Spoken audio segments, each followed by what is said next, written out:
Dave Michaels from Talking Points. I'm at Cisco Live in Amsterdam. I'm with Vinod Muthukrishnan. That's fabulous. All right, got it right. So Vinod, we met years ago. You were running Cloud Cherry. Cisco acquired that. You came into the Cisco family. Is Cloud Cherry still alive? I think it's an experience. So it's evolved, yeah. So I think we now have native experience management, which evolved from the Cloud Cherry stack. But I'm really proud that once the team came in, we actually architected and built the customer journey data service, which, as you know, is sort of the lifeline of the contact center journey itself. Yes. So it lives on in different forms. So you came in with that acquisition, got to know you, and met you at various Cisco analyst events and whatnot, and then you disappeared. You broke my heart, man. You broke my heart. You disappeared, and then you came back. And so, how long were you gone? About 2 years? Little under 3, 2.5. Okay, yeah. 2.5.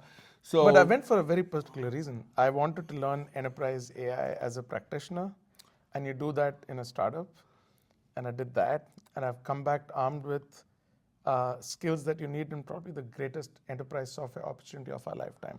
AI meeting customer experience. There is no larger software technology opportunity in our lifetimes for sure. I thought it was because of me you left, and so I'm really happy to hear that. I'm back because of you, so there you go. Okay, that's great. So you were gone for 2.5 years. So the first question, did anything change while you were gone? So I think, so to be honest, one of my role models is Jeetu, and Jeetu speaks a lot about trying to make Cisco the world's largest startup. I've worked with almost everybody in this leadership team, Anurag, Jay, all of the key leaders in the business. I've worked with them in the past. So when I come back, I see that dream of becoming the world's largest startup shaping into reality. We're moving on so many critical technologies at a pace. I think that's the main thing.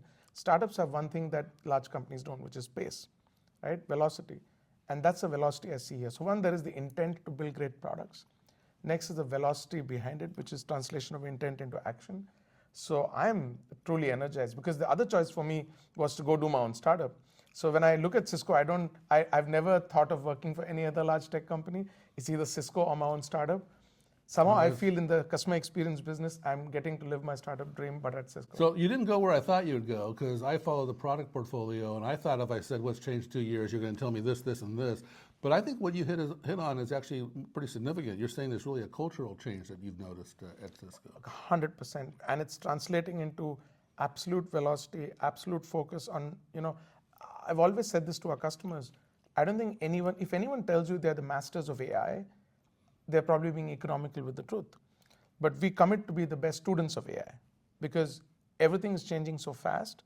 You have to be incredibly nimble and with the curve, if not ahead of it, to serve your customers the best you can. So you need startup-like speed and energy, and that's what I see happening around us. And I know in your new role, you are in a CX role. What exactly is your title or role? How would you describe it? So I'm the VP and Chief Operating Officer for our Customer Experience Solutions Group in Webex.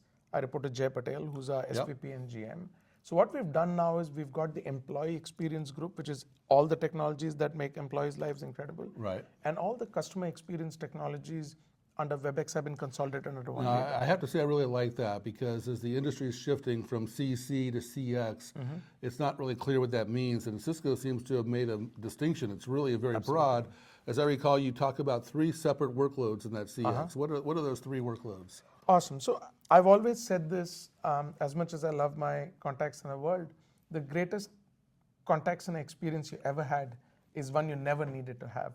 Because if you're calling the contact center, something already broke, right? So our job, first and foremost, is to deliver great customer experience, which is prevention and preemption of customer problems. So the first workload for us really is what we call the proactive engagement, which is if you look at the entire customer journey, and you know the moments of the things that matter, and you are predictively and proactively engaged with the customer there, you often preempt issues and prevent the need for them to call in, right? So that's our first pillar. That is our entire Webex Connect platform. Webex Connect, which really came from the acquisition of IMI Mobile. Yeah. Exactly, right? Okay, and that's where your boss came from, actually. 100%. Okay. So, so I think it's been incredible because it puts a lens of, if you see a standalone messaging CPaaS business, they say, why should people even call the contact center if you're messaging them? You bring that to the best contact center experience possible. What emerges from that is truly magical. The second workload I'll talk about last, because on the other end of the spectrum lies the human agent.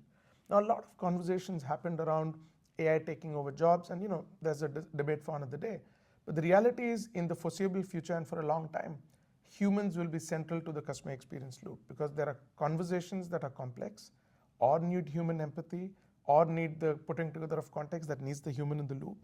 So a lot of our investments on the Cisco AI assistant for the Webex contact center is around the agent. So we've GA'd as right here Today. So fresh off the press, we've GA'd today the AI assistant, which has virtual agent summaries, which works not just with our virtual agent, any virtual agent, call drop summaries, topic analysis, auto CSAT, agent wellness. That's a very powerful suite.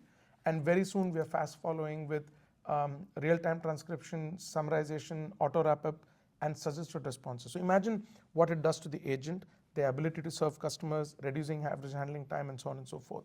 Now, can you clarify the difference between assistant and agent, AI assistant and AI agent? Absolutely.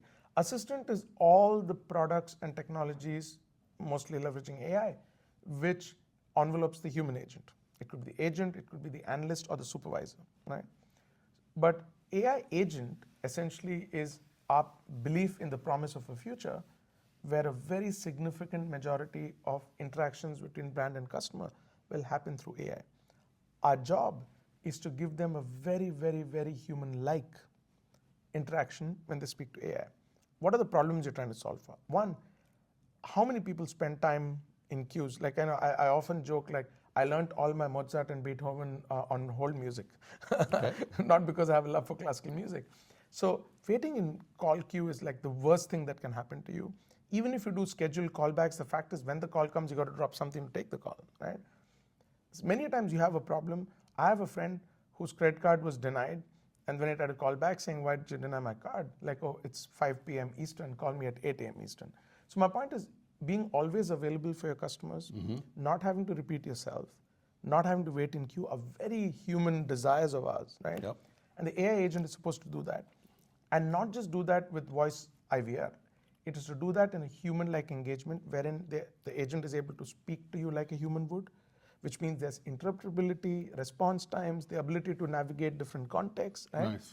And give you the answer you want. So imagine taking a workforce and 10xing it, being available 24 hours a day, nobody in a call queue. That is the power of the AI agent, and that is really what we're really, really excited about. You announced this AI agent and AI assistant a while back, and it was under controlled release, and you put it out into controlled release. We are now at GA. Tell me about what happened during that control release. Absolutely. So what we've done, a few things. One is the AI agent, for example, has been used internally. We spoke about it at Webex 1. Our own internal HR system was connected to it, so you can ask for queries around your stock payment purchase plan or your 401k, because we just wanted it to soak in. You've got to eat your own dog food. It's incredibly important. We've also worked with 40 to 50 enterprises globally in a beta environment, trialing out each of these features. I'll tell you one thing very interesting. There's a feature called agent wellness. And to my mind, I felt that you have to invest in the well-being of the people who work. You can't power great customer experiences without great employee experiences. And I always thought agent wellness was about agents being happy and satisfied.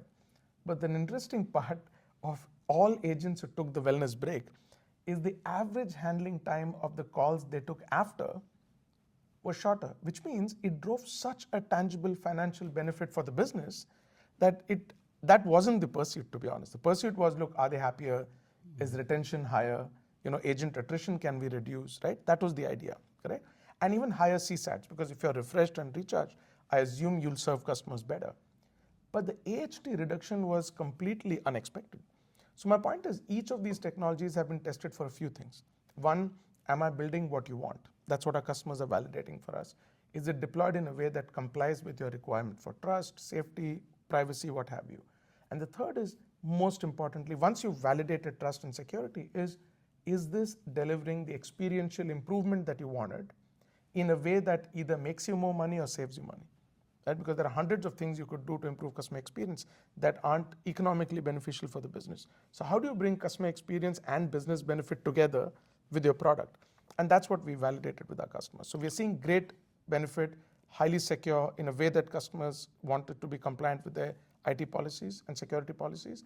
And most importantly, it's driving the kind of customer experience improvement they've always wanted but didn't have the technologies for. So let me just ask you one more question here about the, when I hear about AI agent and AI assistants, I think I need to hire a bunch of AI developers and figure this stuff out. You showed during the keynote here the studio to build these. It didn't look that complicated. Can you talk a little bit about that? Well, it's so uncomplicated, even I can do it. So No way. Oh, wow. I'm the fifth grader test for any technology.